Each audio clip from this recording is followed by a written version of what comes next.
ബഹുമാനപ്പെട്ട റസൂലുള്ളാഹി സ്വല്ലല്ലാഹു അലൈഹി വസല്ലം തങ്ങൾ അരുൾ ചെയ്തു, മുൻഗാമികളിൽപ്പെട്ട രണ്ടാളുകൾ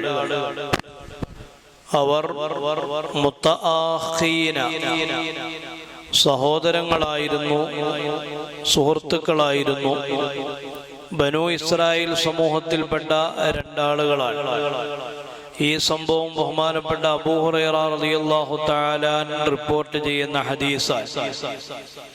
ആ രണ്ടുപേരിൽ ഒരാൾ ഫകാന അഹദുഹുമാ യുസ്നിബു, ഒരാൾ തെറ്റ് ചെയ്യുന്ന ആളായിരുന്നു, പാപത്തിൽ മുഴുകുന്ന ആളായിരുന്നു. വൽ ആഖറു മുജ്തഹിദുൻ ഫിൽ ഇബാദ, രണ്ടാമത്തെ ആൾ ഇബാദത്തുകളിൽ പരിശ്രമിക്കുന്ന ആളായിരുന്നു.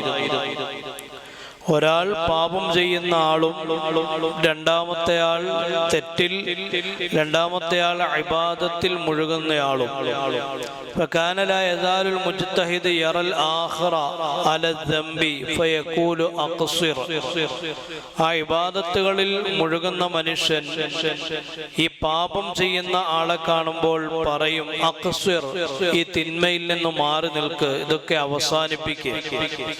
അങ്ങനെ പറയാറുണ്ടായിരുന്നു. ഒരിക്കൽ ഇയാള് പാപം ചെയ്യുന്നതായി ആ ഇബാദത്തിൽ മുഴുകുന്ന ആള് കണ്ടപ്പോൾ അയാൾ പറഞ്ഞു, അഖ്സിർ, ഈ തിന്മകളൊക്കെ ഒന്ന് അവസാനിപ്പിക്ക്, ഇതിൽ നിന്നൊക്കെ വിട്ടു നിൽക്ക്.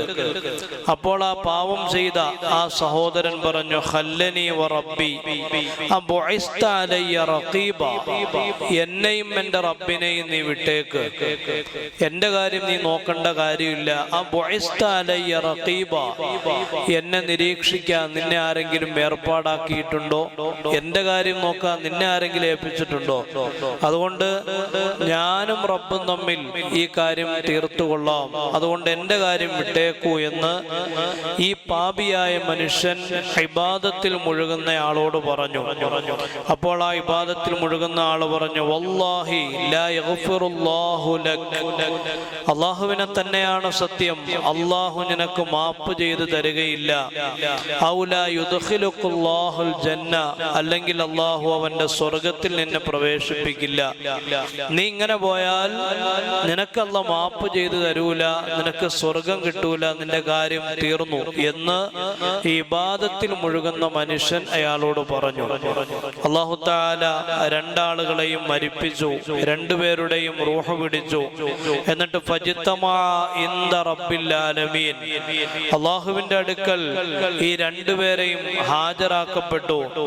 അപ്പോൾ അല്ലാഹു തആല ഈ ഇബാദത്തുകളിൽ മുഴുകിയിരുന്ന മനുഷ്യനോട്, ആ മുജ്തഹിദായ ഇബാദത്തുകളിൽ പരിശ്രമിച്ചിരുന്ന ആളോട് ചോദിച്ചു, അകുന്ത ബി ആലിമ, നിനക്ക് എന്റെ വിഷയത്തിൽ നിനക്ക് എന്തറിവാണുള്ളത്? നീ അയാളോട് പറഞ്ഞില്ലേ അല്ലാഹു നിനക്ക് പുറത്തു തരികയില്ല എന്ന്, അല്ലെങ്കിൽ അല്ലാഹു സ്വർഗത്തിൽ പ്രവേശിപ്പിക്കുകയില്ല എന്ന് നീ അയാളോട് പറഞ്ഞില്ലേ? ഈ വിഷയത്തെ കുറിച്ച് നിനക്ക് എങ്ങനെ അറിയാം? ഇതൊക്കെ എന്റെ അധികാരപരിധിയിൽപ്പെട്ട കാര്യങ്ങളല്ലേ, ഇതിനെക്കുറിച്ച് നിനക്ക് എങ്ങനെ അറിയാം എന്ന് അല്ലാഹു സുബ്ഹാനഹു വ തആല ആ മനുഷ്യനോട് ചോദിച്ചു. എന്നിട്ട് ഈ പാപം ചെയ്ത ആളോട് അയാളോട് പറഞ്ഞു, ഇദ്ഹബ് ഫദ്ഖുലിൽ ജന്നത ബിറഹ്മതി, നീ പോയി എന്റെ കാരുണ്യം കൊണ്ട് സ്വർഗ്ഗത്തിൽ കടന്നുകൊള്ളുക. ആ ഇബാദത്ത് ചെയ്തുകൊണ്ടിരുന്ന മനുഷ്യനോട് പറഞ്ഞു, ഇദ്ഹബു ബിഹി ഇലന്നാർ, നീ നരകത്തിലേക്കും പോയി കൊള്ളുക. നബി സല്ലല്ലാഹു അലൈഹി വസല്ലം തങ്ങൾ ബനൂ ഇസ്രായേൽ സമൂഹത്തിലുണ്ടായിരുന്ന രണ്ടാളുകളുടെ ചരിത്രം വളരെ വ്യക്തമായിട്ട് പറയുക. ഒരാള് പാപം ചെയ്തിരുന്നയാളും രണ്ടാമത്തെ ആൾ നന്മയായ കാര്യങ്ങളിൽ പരിശ്രമിച്ചിരുന്ന മനുഷ്യനും. ഈ ചരിത്രത്തിൽ നിന്ന് നാം പഠിക്കേണ്ട ചില പാഠങ്ങളുണ്ട്. ഒന്നാമത്തെ പാഠം, അള്ളാഹുവിന് മാത്രം അറിയാവുന്ന കാര്യങ്ങളിൽ നാം ഒരിക്കലും അഭിപ്രായം പറയരുത് എന്നുള്ളതാണ്. അത് വലിയ പാപമാണ്, നമ്മുടെ സൽക്കർമ്മങ്ങളെ തകർത്ത് കളയുന്ന കാര്യമാണ്. അത് നമ്മളെ നരകത്തിലേക്ക് എത്തിക്കുക തന്നെ ചെയ്യും. അതാണല്ലോ ഈ മനുഷ്യൻ പറഞ്ഞത്. ഇബാദത്തുകൾ ചെയ്തിരുന്ന മനുഷ്യന അയാൾ പറഞ്ഞു, അള്ളാഹു നിനക്ക് പുറത്തു തരൂല, അള്ളാഹു പുറത്തു തരികയില്ല എന്നുള്ള കാര്യം ഇയാൾക്ക് എങ്ങനെ അറിയാം? അള്ളാഹു നിന്നെ സ്വർഗത്തിൽ പ്രവേശിപ്പിക്കില്ല എന്നുള്ള കാര്യം ഇയാൾക്ക് എങ്ങനെ അറിയാം? അത് അള്ളാഹുവുമായി ബന്ധപ്പെട്ട വിഷയമാണ്. നമ്മളും ചിലപ്പോൾ സാധാരണ പറയാറുണ്ടല്ലോ, നീയൊന്നും ഒരിക്കലും നന്നാവൂല, ഇയാള് നന്നാവുകയില്ല എന്നുള്ള കാര്യം നിനക്കെങ്ങനെ അറിയാം? അള്ളാഹു അല്ലേ നന്നാക്കുന്നതും മോശമാക്കുന്നതും. നിന്റെയൊക്കെ കാര്യം തീർന്നു. നമ്മൾ വലിയ ഇബാദത്തും നോമ്പും നിസ്കാരവും പാതിരാത്രിയിൽ മുഴുവൻ നമസ്കാരവും കാര്യങ്ങളൊക്കെ, ആരെങ്കിലും എന്തെങ്കിലും ഒരു തെറ്റ് ഒരാളിൽ നിന്ന് വീഴ്ച സംഭവിച്ചാൽ നമ്മൾ പറയും നിന്റെയൊക്കെ കാര്യം തീർന്നു. യഥാർത്ഥത്തിൽ ആരുടെ കാര്യം തീരുമെന്ന് ആർക്കറിയാം? അതൊക്കെ അള്ളാഹുവുമായി ബന്ധപ്പെട്ട വിഷയമല്ലേ? അപ്പൊ അള്ളാഹുവിന്റെ അധികാര പരിധിയിലുള്ള അള്ളാഹുവിന്റെ വിധിയുമായി ബന്ധപ്പെട്ട വിഷയങ്ങളിൽ നമ്മൾ അഭിപ്രായം പറയരുത്. അതൊക്കെ അള്ളാഹുവിലേക്ക് വിട്ടേക്കുക. അതേസമയം ഒരാൾ തെറ്റ് ചെയ്യുന്നത് കണ്ടാൽ ആ തെറ്റ് ചെയ്യുന്ന മനുഷ്യനെ ഉപദേശിക്കാം.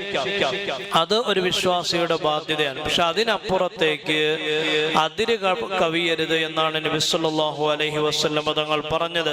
അത് നമ്മളെ നരകത്തിലേക്ക് എത്തിക്കും. ബഹുമാനപ്പെട്ട റസൂലുള്ളാഹി സ്വല്ലല്ലാഹു അലൈഹി വസല്ലം തങ്ങൾ പറഞ്ഞു, ഒരാൾ മുന്നാലോചനയില്ലാതെ ഒരു വാക്ക് പറയുമ്പോൾ, ഇന്നൽ അബ്ദ ലയതകല്ലമു ബിൽ കലിമത്തി മാ യതബയ്യനു ഫീഹാ, മുന്നാലോചനയില്ലാതെ ഒരാൾ ഒരു വാക്ക് പറയുമ്പോൾ യസില്ലു ബിഹാ ഫിന്നാർ, ആ വാക്കിന്റെ പേരിൽ അയാൾ നരകത്തിലേക്ക് തെന്നി വീഴും. എത്രത്തോളം? അബ്അദ മിമ്മാ ബൈനൽ മഷ്രിഖ്, ചക്രവാളങ്ങൾക്കിടയിൽ എത്ര ദൂരമുണ്ടോ അത്രയും ദൂരം, അത്രയും ആഴത്തിലേക്ക് ഇയാൾ നരകത്തിലേക്ക് വീഴുമെന്ന് റസൂലുള്ളാഹി സ്വല്ലല്ലാഹു അലൈഹി വസല്ലം. അതായത് അനാവശ്യമായ കാര്യങ്ങളിൽ അഭിപ്രായം പറയുന്നത് അത് നമ്മളെ നരകത്തിലേക്ക് എത്തിക്കും. ഫിർഔന് പോലും അല്ലാഹു തആല ഹിദായത്ത് നൽകുമായിരുന്നു. എന്നാൽ ഫിർഔനെ ഒരിക്കലും നന്നാവില്ല എന്ന് ആരെങ്കിലും കുറിച്ച് പറയാൻ കഴിയണമെങ്കിൽ അത് ഫിർഔനെ കുറിച്ചായിരിക്കും. പക്ഷെ ആ ഫിർഔന് പോലും അല്ലാഹു തആല ഹിദായത്ത് നൽകാൻ തീരുമാനിച്ചിരുന്നു. പക്ഷെ അവന്റെ വായിൽ നിന്ന് വന്ന മുന്നാലോചനയില്ലാതെ അവൻ പറഞ്ഞ ഒരു വാക്ക്, ആ വാക്കിന്റെ പേരിൽ അല്ലാഹു തആല കൊടുക്കാൻ തീരുമാനിച്ച ഹിദായത്തിനെ പിൻവലിച്ചു. എന്നാൽ ബഹുമാനപ്പെട്ട മഹദിയായ ആസിയ റളിയല്ലാഹു തആല അൻഹ നൈൽ നദിയിൽ നിന്ന് കിട്ടിയ കുട്ടിയുമായി ഫിർഔന്റെ അടുക്കലേക്ക് വന്നു. ഭർത്താവാണല്ലോ. എന്നിട്ട് പറഞ്ഞു, നല്ല കുട്ടി, നമുക്ക് മക്കളില്ല, ഇവനെ നമുക്ക് മകനായിട്ട് വളർത്താം. ഖുർറത്തു ഐനുൽ ലി വലക്, ഇവനെ കണ്ടിട്ട് തന്നെ കൺകുളിർമ തോന്നുന്നു എന്ന് ആസിയ ബീവി പറഞ്ഞപ്പോൾ ഫിർഔൻ പറഞ്ഞൊരു വാക്കുണ്ട്, നിനക്കായിരിക്കും കൺകുളിർമ, എനിക്കല്ല. നിനക്കായിരിക്കും കൺകുളിർമ, എനിക്കല്ല. പണ്ഡിതന്മാര് പറയുന്നു, ഈ ഒരു വാക്കിന്റെ പേരിൽ നിനക്ക് കൺകുളിർമയാണ്, ഇവനെ കണ്ടിട്ട് എനിക്കും രസം തോന്നുന്നു എന്ന് ഫിർഔൻ പറഞ്ഞിരുന്നെങ്കിൽ ഫിർഔന് ഹിദായത്ത് കിട്ടുമായിരുന്നു. നിനക്ക് കൺകുളിർമയായിരിക്കും, പക്ഷെ എനിക്ക് കൺകുളിർമയല്ല എന്ന ഒരു വാക്കിന്റെ പേരിൽ അല്ലാഹു തആല ഫിർഔന് ഹിദായത്തിനെ തടഞ്ഞു എന്ന് മഹാന്മാരായ മുഫസ്സിരീങ്ങൾ പറയുന്നുണ്ട്. അപ്പൊ നമ്മൾ ആലോചിക്കാതെ വലിയ ആളാവുന്നതിന് വേണ്ടി എന്തെങ്കിലുമൊക്കെ വിളിച്ചു പറയുമ്പോൾ ശ്രദ്ധിക്കണം. അത് നമ്മുടെ ഹിദായത്ത്, നമ്മുടെ ഈമാൻ നമ്മിൽ നിന്ന് ഇല്ലാതാക്കുന്ന കാര്യമാണ്. ഒന്നാമത്തെ പാഠം. രണ്ടാമത്തെ പാഠം, ചീത്തയായ ആഖിബത്തിനെ എപ്പോഴും നമ്മൾ ഭയപ്പെടണം. നമ്മുടെ മരണം എങ്ങനെയാണ് എന്ന് നമുക്കറിയില്ല.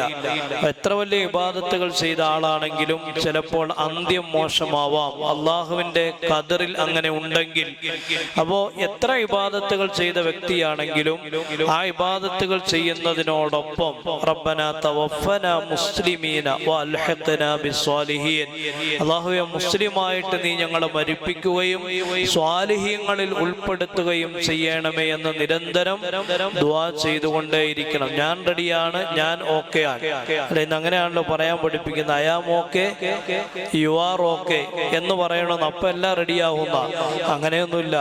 വലിയ ആത്മവിശ്വാസത്തിന്റെ പേരിൽ അയാം ഓക്കെ എന്നൊക്കെ പറയുമ്പോൾ അള്ളാഹുവിന്റെ അടുക്കൽ നമ്മൾ ഓക്കെ ആണോ എന്ന് നമുക്കറിയില്ല. അപ്പൊ ഇബാദത്തുകൾ ചെയ്യുന്നതിനോടൊപ്പം നിരന്തരമായി നമ്മുടെ അന്ത്യം നന്നാവാൻ, ആഖിബത്ത് നന്നാവാൻ അള്ളാഹുവിനോട് ദുആ ചെയ്യണം. മുൻഗാമികളിൽപ്പെട്ട മഹാന്മാര് പറയുന്ന ഒരു ചരിത്രമുണ്ട്. 40 വർഷം പള്ളിയിലെ ഇബാദത്ത് ബാങ്ക് വിളിച്ചിരുന്ന ഒരു മുഅദ്ദിനുണ്ടായിരുന്നു. 40 വർഷം ബാങ്ക് വിളി ചെറിയൊരു കാര്യമല്ലോ. പഴയകാലത്ത് അകത്തൊക്കെ ഈ പള്ളിയുടെ മുകളിൽ കയറിയെന്ന ബാങ്ക് വിളിക്കുന്നത്. അതിനുവേണ്ടി പ്രത്യേകമായ ഒരു കൂടാരം പോലെ കാണും. അപ്പൊ 40 വർഷം ബാങ്ക് വിളിച്ചിരുന്ന ഒരു മനുഷ്യൻ, അയാൾ ഒരിക്കൽ ബാങ്ക് വിളിക്കുന്നതിന് വേണ്ടി പള്ളിയുടെ മുകളിൽ കയറി താഴേക്ക് നോക്കുമ്പോൾ ഒരു സുന്ദരിയായ സ്ത്രീ ഈ മനുഷ്യന്റെ ദൃഷ്ടിയിൽ പെടുകയാണ്, ക്രിസ്ത്യാനിയാണ്. അപ്പൊ ഇഷ്ടപ്പെട്ടു. ഒരു ബാങ്ക് വിളിക്കാൻ വേണ്ടി കയറിയതാ, ചിലപ്പോ ബാങ്ക് വിളി കുഴപ്പമുണ്ടാകും, മുകളിൽ കയറണ്ട. അപ്പൊ ബാങ്ക് വിളിക്കാൻ വേണ്ടി കയറി. അപ്പൊ അങ്ങനെ ഇഷ്ടപ്പെട്ടു. ഇയാള് തിരിച്ചിറങ്ങി. എന്നിട്ട് ഈ പെണ്ണിന്റെ വീട്ടുകാരുമായിട്ട് ആലോചിച്ചു. ഇയാളുടെ മനസ്സിന് നല്ല നീയത്താണ്. എന്താണ് നീയത്ത്? ക്രിസ്ത്യാനിയായ ഈ പെണ്ണിനെ കെട്ടി ഇവിടെ എന്ത് ചെയ്യാം, ഇസ്ലാമിലേക്ക് കൊണ്ടുവരാം. നമ്മുടെ ചെറുപ്പക്കാരെന്ന് അങ്ങനെയാണല്ലോ ചിന്തിക്കുന്നത്, അല്ല, കെട്ടി മുസ്ലിം ആക്കാം. അതേ ഒരു നല്ല നീയത്താണ് ഇയാൾക്കുള്ളത്. ഇയാള് ആ വീട്ടുകാരെ ചെന്ന് കണ്ടു, സംസാരിച്ചു. വിവാഹത്തിന്റെ കാര്യങ്ങളൊക്കെ ഏകദേശം റെഡിയായി, എല്ലാ കാര്യങ്ങളും ഉറപ്പിച്ചു. പിറ്റേ വക്കത്തിന് ബാങ്ക് വിളിക്കുന്നതിന് വേണ്ടി മുകളിൽ കയറുകയും കയറിക്കൊണ്ടിരിക്കുമ്പോൾ സ്റ്റെപ്പിൽ നിന്ന് കാല് വഴുതി താഴേക്ക് വീണ് ഹറം മയ്യത്ത, ചത്തുപോവുകയും ചെയ്തു എന്ന് ചരിത്രത്തിൽ കാണാം. മനസ്സിലായില്ലേ? അപ്പോ 40 വർഷം ഒരു മഹത്തായ ഒരു കർമ്മം ചെയ്തിരുന്ന ഒരു വ്യക്തി ഒരു നിമിഷ നേരത്തിനുള്ളിൽ അയാളുടെ ഹിദായത്ത് നഷ്ടപ്പെടുകയും അവസാനം അവിശ്വാസിയായി ചത്തുപോവുകയും ചെയ്തു. അപ്പൊ എത്ര വലിയ നന്മകൾ ചെയ്യുന്ന ഒരു വ്യക്തിയാണെങ്കിലും അള്ളാഹുവിന്റെ തൗഫീഖ് ഇല്ലെങ്കിൽ ആഖിബത്ത് മോശമാവാൻ സാധ്യതയുണ്ട്.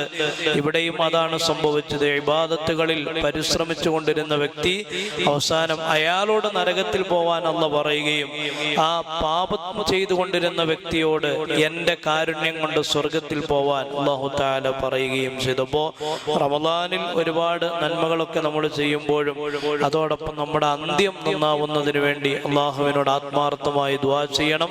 ആ ദുആയാണ് ബഹുമാനപ്പെട്ട സുലൈമാൻ നബി അലൈഹിസ്സലാം നടത്തിയ ദുആ. റബ്ബന തവഫന മുസ്ലിമീന, ഒറ്റയ്ക്ക് ചെല്ലുമ്പോൾ തവഫനി മുസ്ലിമൻ വഅൽഹിഖ്നി ബിസ്സാലിഹീൻ, തവഫനി മുസ്ലിമൻ വഅൽഹിഖ്നി ബിസ്സാലിഹീൻ, മുസ്ലിമായിട്ട് എന്നെ മരിപ്പിക്കണേ, സ്വാലിഹീങ്ങളോടൊപ്പം എന്നെ ചേർക്കുകയും ചെയ്യണമേ. അല്ലാഹു സുബ്ഹാനഹു വ തആല ഈമാനിലായി ജീവിച്ച് ഈമാനിലായി മരണപ്പെടാനുള്ള തൗഫീഖ് നൽകി അനുഗ്രഹിക്കുമാറാവട്ടെ. നമ്മുടെ എല്ലാ കാര്യങ്ങളിലും അല്ലാഹു ബറക്കത്ത് ചെയ്യുമാറാവട്ടെ. റമദാൻ അനുകൂലമായി സാക്ഷി പറയുന്ന മുഅ്മിനീങ്ങളിൽ അല്ലാഹു നമ്മെ ഉൾപ്പെടുത്തി അനുഗ്രഹിക്കുമാറാവട്ടെ. സുബ്ഹാനല്ലാഹി വ ബിഹംദിഹി സുബ്ഹാനകല്ലാഹുമ്മ വ ബിഹംദിക അഷ്ഹദു അൻ ലാ ഇലാഹ ഇല്ലാ അൻത